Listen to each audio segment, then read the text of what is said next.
तू मेरे मार्ग पर एक बार पैर रख कर तो देख, तेरे लिए सारे दरवाजे न खोल दूं तो कहना। भगवानी प्रतिज्ञा।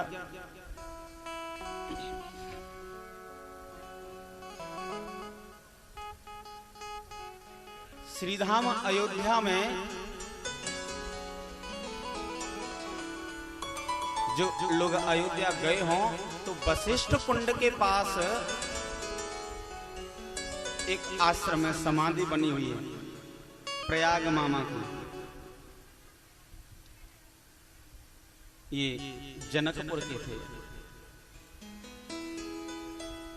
उनकी अपनी अलग ही कथा चल रही है। तुम्हारी कथा से उन्हें कोई मतलब नहीं। करो ना, करो करो जरूरी है। अरे जाने कितने दिनों बाद मिली हैं बेचारी हैं। हाँ जरूरी है। और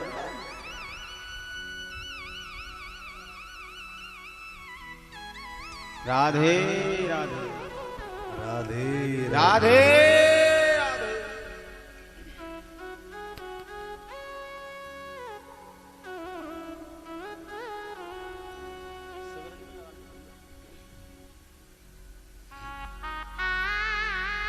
प्रयाग दास जनकपुर के निवासी थे। अपनी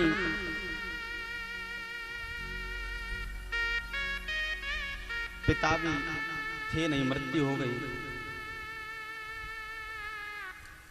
केवल अकेली माता हैं, वो भी कहीं किसी के घरों में जा जाकर झाड़ू पोंछा करती हैं और पेट पालन करती हैं। माता के पास बहुत ज्यादा दरिद्र और केवल 2 साड़ी हैं माता के पास, 2 धोती हैं। एक को धोकर सुखा देती है, दूसरी को पहन लेती है।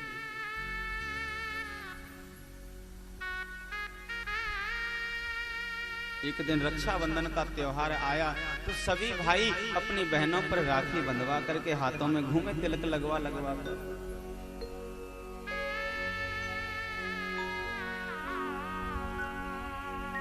लेकिन प्रयागदास की तो महाराज कोई बहन थी नहीं।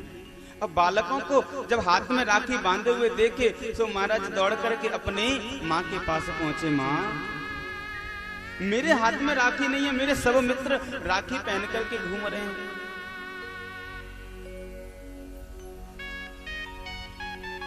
माता ने कहा, बेटा तेरी कोई बहन नहीं है तो राखी बांधे कैसे? लेकिन मेरी बहन क्यों नहीं है? मुझे राखी बंधवानी है। अब माँ कैसे समझाए छोटे से बालक को कि तेरी बहन नहीं है? कहा कि तू किसी को बहन बना के राखी बंधवा ले। नहीं नहीं, मैं अपनी ही बहन से राखी बंधवाऊंगा, मैं किसी दूसरे की बहन से क्यों राखी बंधवाऊं?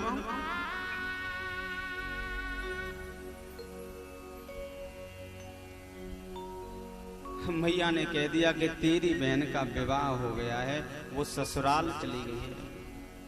माँ, मैं अपनी बहन की ससुराल ही जाकर राखी बंधवाऊंगा। मुझे बताओ मेरी बहन की ससुराल कहाँ है? जनकपुर की थे सो कह दिया कि तेरी बहन की ससुराल अयोध्यापुरी है, अवधपुरी में है।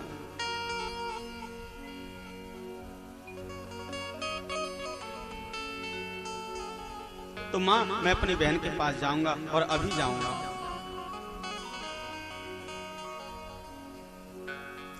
माँ ने कहा, लेकिन तू कब तक पहुंचेगा, कैसे पहुंचेगा? कोई बात नहीं, मैं तो पहुंच जाऊंगा, जितने भी दिन लगे, लेकिन मैं जाऊंगा, अपनी बहन से मिलकर आऊंगा, राखी बंधवा करके आऊंगा, देख करके आऊंगा मैं अपनी बहन को।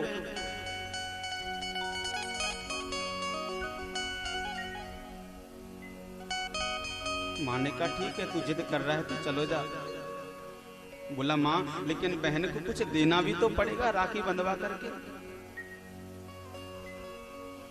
माँ के पास कुछ था नहीं।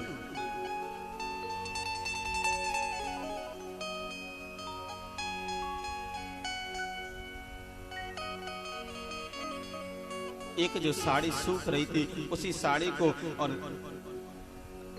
अधपट्टी सी ही है, उसी साड़ी को एक समेट करके दे दिया, जा। और महाराज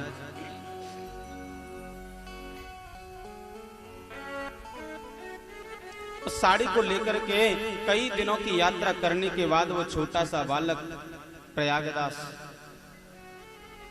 अयोध्यापुरी में आया।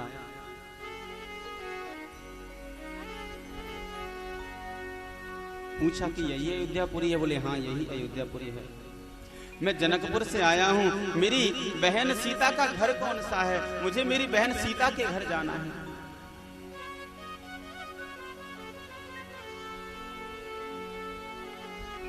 अब कौन बताए कि सीता का घर कौन सा है आज के समय में?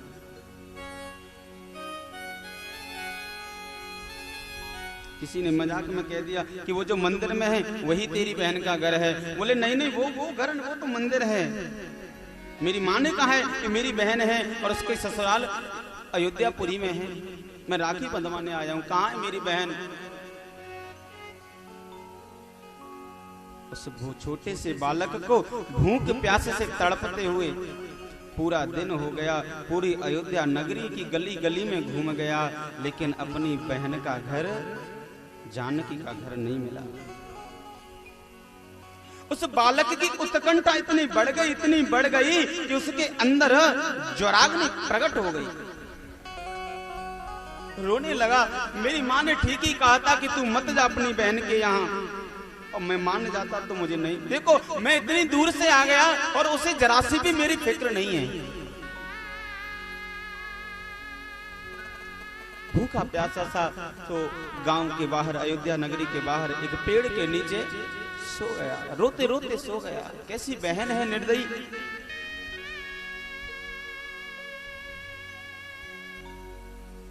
लेकिन भले ही हम उसे भूल जाएं, लेकिन वो दया निधान हमें कभी नहीं भूलता, कभी नहीं भूलता।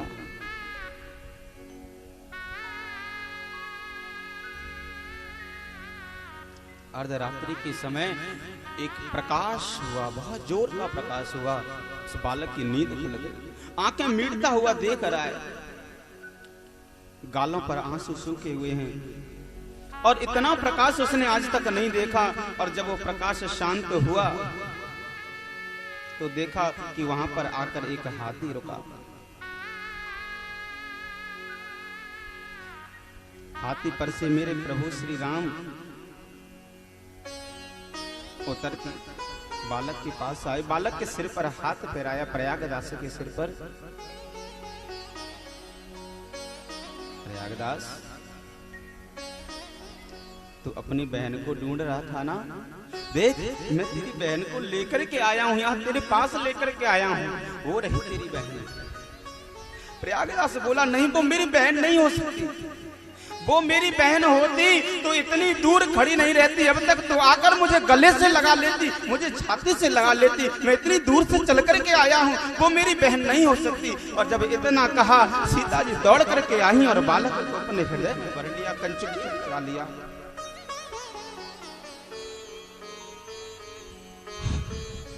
भैया मुझे क्षमा कर देना, मुझसे बहुत बड़ी भूल हो गई। मैंने राजकाज में ध्यान नहीं दिया कि तू मेरा छोटा भाई आया है, मैंने नहीं ध्यान दिया, मुझे क्षमा कर देना। एक दूसरे को अंग लगा करके खूब रोए महाराज दोनों।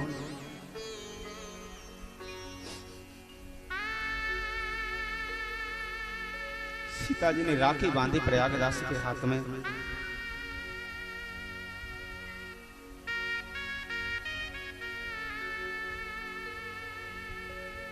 राजमहल से आई है मेरी बहन, ये फटी हुई साड़ी धोता हुआ क्या मैं शोभा दूंगा?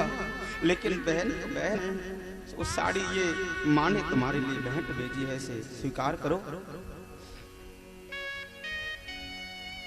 सीता जी ने रोते रोते वो साड़ी ली और वापस कर दी। कहा कि मेरी माँ के पास ये दो ही साड़ियां हैं, एक साड़ी तुम ले आए, अब उसके पास दूसरी बदलने के लिए साड़ी नहीं है, ये साड़ी तुम वापस ले जा, मेरी माँ को दे देना।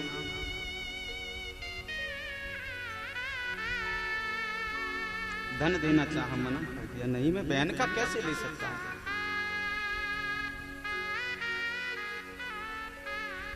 और वो प्रकाश विलुप्त हो गया और वहीं वो बालक सो गया। प्रातः काल एक ऋषि जब वशिष्ठ कुंड में स्नान करने आए तो सोते हुए बालक को देखा।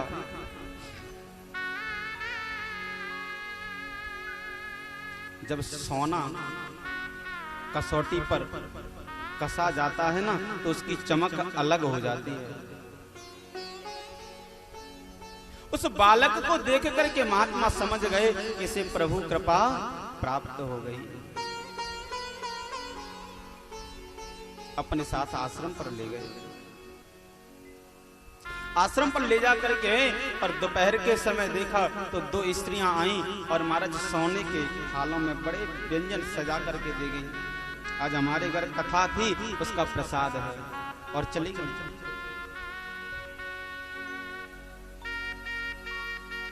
ऋषि समझ गए कि ये भेंट अपने भक्त के लिए भगवान ने दी है, लेकिन नहीं लिया।